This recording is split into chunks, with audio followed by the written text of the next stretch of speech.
Почитувани гледачи, добре дојдовте во неделната културама. Имаме навистина неколку многу долги содржини, меѓутоа многу интересни кои што ќе ве задржат на програмата на телевизија Нова во следните 15 на 20 минути. Јас ќе бидам многу кратка во најавите за да успееме да ви го покажеме сите она што го подготвивме.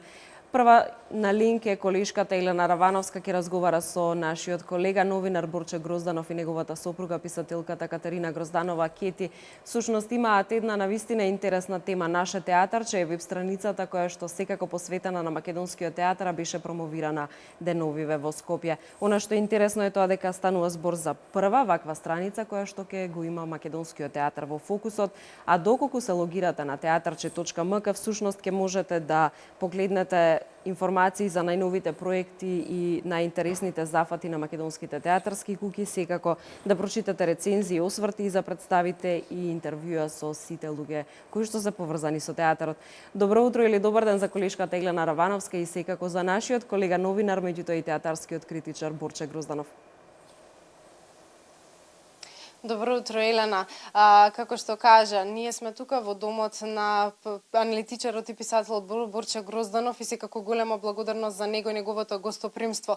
Имено, минатава недела, односно 21 ноември се случи официјалниот старт, но и промоцијата на веб страницата Наше театарче. Секако идеја поддржана од писателката Катерина Грозданова и нејзиниот сопруг Борче Грозданов. Добро утро, односно добар ден за вас. Благодарам за благодарност голема за големото гостопримство од ваша страна. Секако, Овој дом, како и наше театарче, е секогаш отворен за добронамерници. Како дојдовте пред се за идејата за оваа веб страница? Од каде мотивот?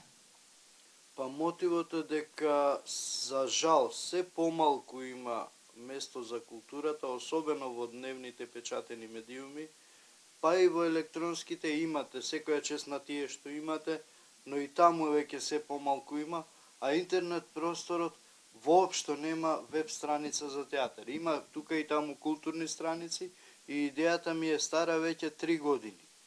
И некако чекав само од себе да созре, односно да се создадат некои услови во кои би стартувал. Од првин мислев дека тоа ќе го правам само од љубов и ќе го правам само за мене, но тоа не беше доволно, бидејќи сакав апсолутно да анимирам целата македонска јавност, да анимирам што повеќе публика, бидејќи, како што знаете, сите уметности, па и театарот, на прво место е публиката. Треба едно столче, гледач, актер и имате представа. Но идејата е, потоа излезе акцијата на АВРМ и UNDP за само вработување на инвалидизирани лица.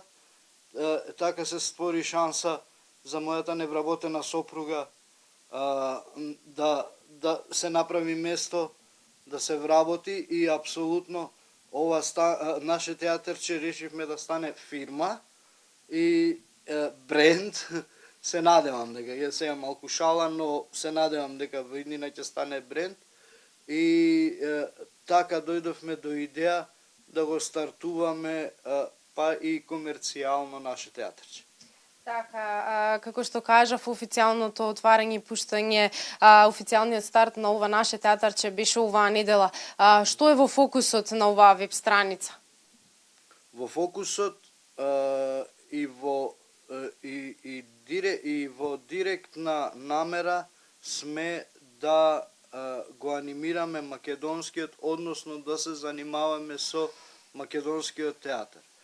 90 и повеќе проценти ќе биде македонски театар, иако имаме и рубрика низ светот, но тоа ќе бидат работи кои опфаќаат, некои бомбастични вести, да речам, не во смисол на екзибиционизам и жолт печат, но да речеме што се работи на Бродвеј, што се работи во Западна Европа, во театарот и така натаму. Но фокусот е македонскиот актер, македонскиот режисер, македонскиот сценограф и да не ги бројам понатам, македонската сценска прашина, македонските рефлектори и македонската театарска завеса. Значи, во таа смисла сме отворени да ја шпартаме Македонија, како што веќе еднаш реков, од Куманово до Гевгелија. Така, секако, што представува овој проект за вашата публика? Па, до сега и од фелата и од публиката имаме поддршка, вака баш бидејќи сме интернет сајт и по интернет социјалните мрежи, поточно на Facebook, имаме огромна поддршка и од фелата, а пред се од публиката. Значи, целта е публиката во секој случај. Фелата си ја знае работата, си знае што проблеми има, не мора незе да и се преджвакува, но наше театарче, и ова морам да го истакнам, од сега па натаму ќе имаме рубрика Став. И веќе имаме, постои таа рубрика Став, еве повик до публиката, доколку види некоја представа, доколку види аномалија, слободно да ни пише, ќе отвори театарче.мк, има генерали и таму, ќе знае кај да ни се обрати. Значи,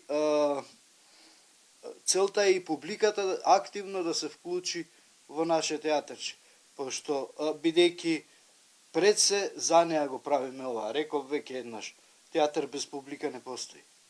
Така, и покрај тоа што е рано, секако постоите официјално една недела, оваа веб страница постои една недела, но каква е реакцијата секако? Па реакцијата е, ќе се обидам низ бројки. Од прилика има повеќе од 5000 кликови на 180 постови, повеќе од 5000 лајкови на групата на Facebook. Значи, реакцијата полека, но сигурно веќе не етаблира и ни создава, како што милувам јас да кажам, едно катче, не само за нас, ами и за театарџиите и за публиката. Интересно е што на промоцијата Арна Шијак јавно рече, конечно ќе имаме и за нас простор. Арна Шијак и Жарко Димовски се израдуваа на проектот, бидејќи тие го сватија веќе овој простор и како ниве. Тоа е целта. Ви благодарам многу уште еднаш за прифатената покана и вашето гостопримство што ја примивте екипата на телевизија Нова во вашиот дом. Благодарам, јас сакам вака убави гости секогаш. Така. Имено, Елена, да напоменеме дека имаме прекрасен проект, прекрасна веб страница која што изобилува со македонско творештво, секако ќе изобилува со македонски театар и македонски приказни од представите. Секако им ни останува да упатиме апел до нашата публика, секако до нашите гледачи и сограѓани да ја посетат оваа веб страница и да уживаат во понудените содржини. Токму така, Елена, огромен поздрав и до тебе и до нашиот колега новинар, познатиот театарски критичар Борче Грозданов. Навистина интересен и храбар подвиг, театарче.мк, интернет страница на која што ќе можете гледачите да ги најдете најновите, најинтересните и најважните информации, сето она што е поврзано, а ќе ве интересира да го дознаете за македонската театарска уметност.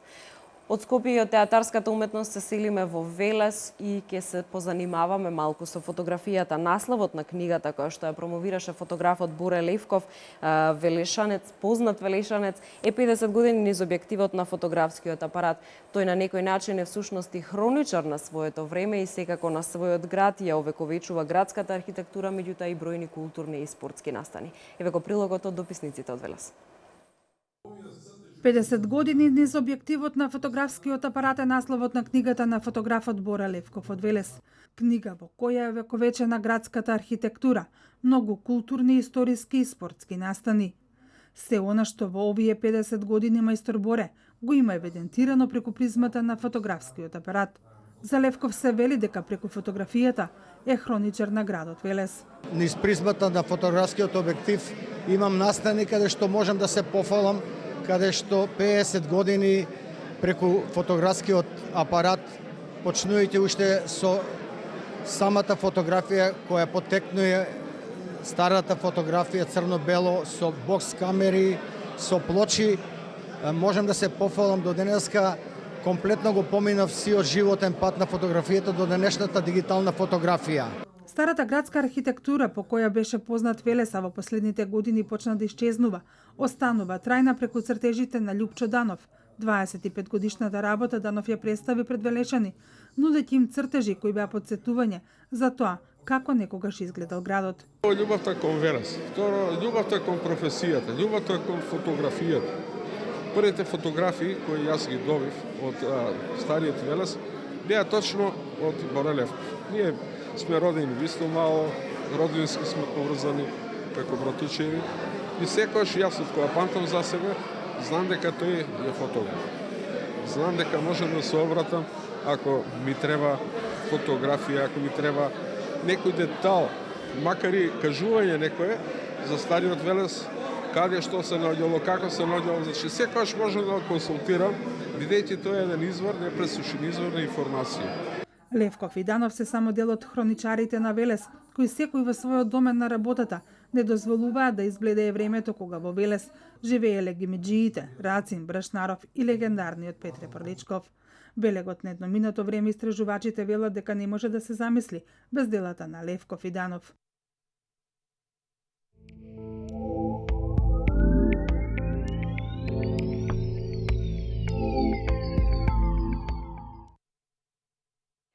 Едни од најпознатите светски сликари кои ги уриваат рекордите по цените колку се продаваат нивните дела секако се Моне, Мунк, Кандински и де Кунинг. Есенските продажби на уметнички дела во аукцијските куќи Кристис и Сотбис всушност се особено интересни како и секогаш и оваа година.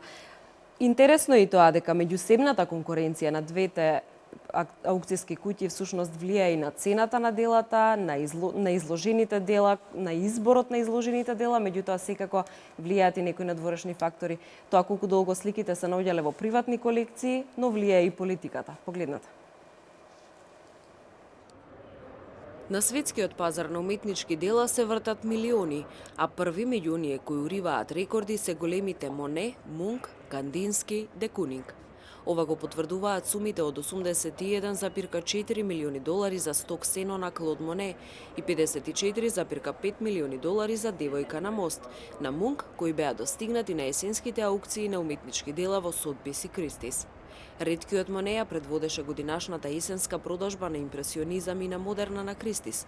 Станува збор за едно од делата од серијата Сток сено, насликани на 25 платна во близина на неговиот дом во француското село Живерни, во периодот од летото 1890 до жетвата во 1891. Тмурното дело, кое прикажува црвеникави пластови жито под темно портокалово небо, достигна двојно поголема сума од предвидената, со што запиша нов рекорд до името на големиот французин. Предходниот рекорд на дела на Моне од 2008-та, кога езеро со лилјани се продаде за 80,4 милиони долари. Овој сликар во последно време е честа мета на азиските и на колекционерите од Средниот Исток.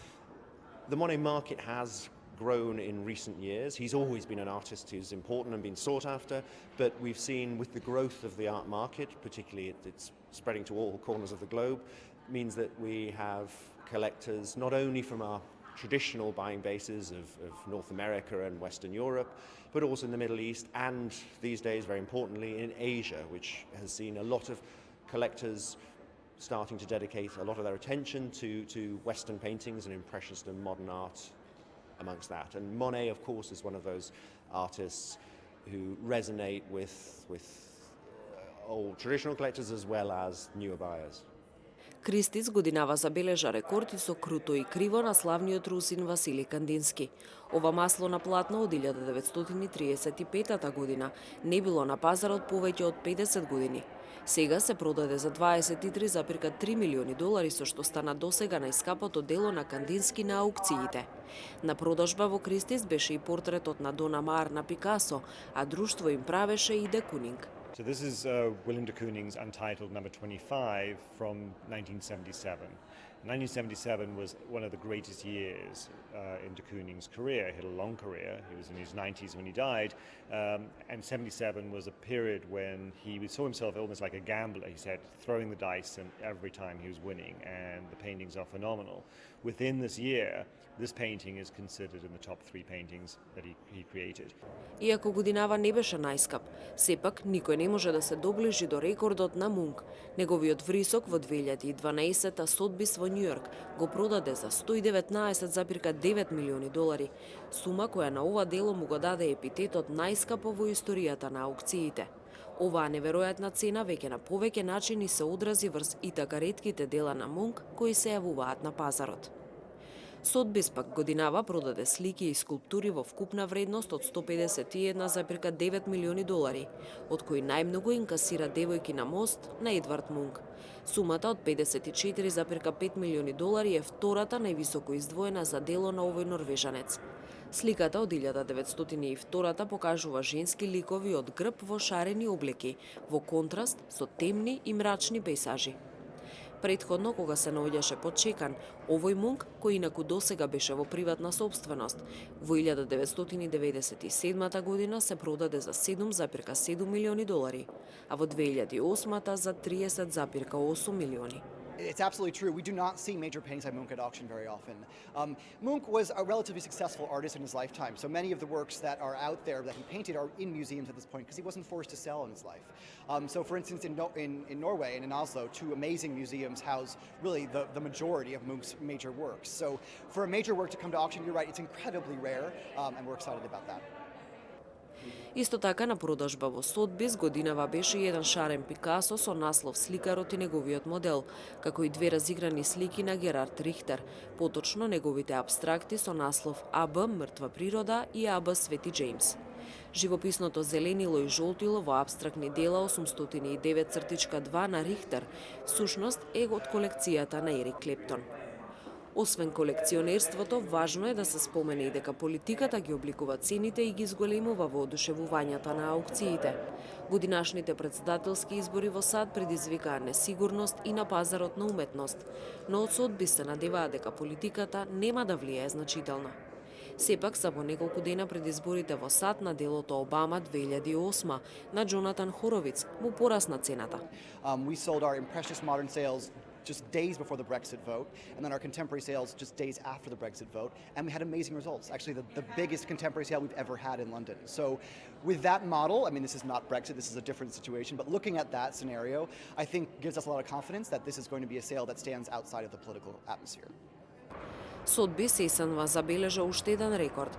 Геометриска абстрактна композиција на Ласло Мохоли Наѓ со наслов ЕМ1 телефонски столб од 20-тите години на минатиот век, која беше продадена за 6,1 милион долари.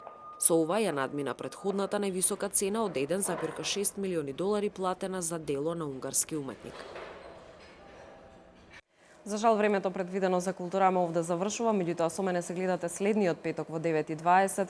Повторно ќе ви најавам интересни содржини од кај нас и секако овие интересни прилози од Reuters кои што имате единствена можност да ги погледнете на телевизија Нова, која што има соработка секако со Reuters. Останете на програмата на телевизија Нова, ви најавувам и во продолжение особено интересни и важни содржини.